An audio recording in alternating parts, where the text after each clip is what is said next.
Dewch draw I Wynedd, lle mae'r golygfeydd yn syfrdanol. Y dreftadaeth yn gyfareddol, a lle roedd rheolwyr grymusaf y Gymru ganol oesol yn byw. Dyma fro y mae'r môr yn cau amdani. Bro'r borfa las, mynyddodd mawreddog a dyffrynoedd anhygoel a gerfwyd gan yr hewlydd. Rwy'n caru ei harfordir a'i mynyddoedd, ei chestyll ger y coed a'i thiroedd teg. Dyma stori Tywysogion Gwynedd. Pobl y mae ei geiriau a'i gweithredoedd wedi siapio tirwedd a diwylliant y Gymru rydyn ni'n ei hadnabod heddiw.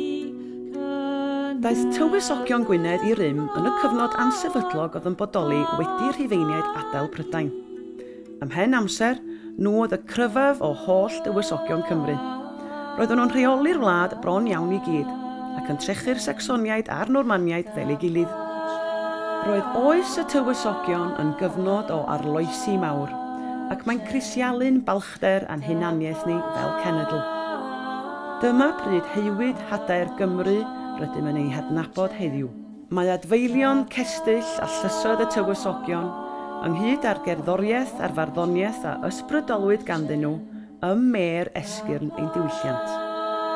Dewch draw I Wynedd I droedio llwybre'r Tywysogion.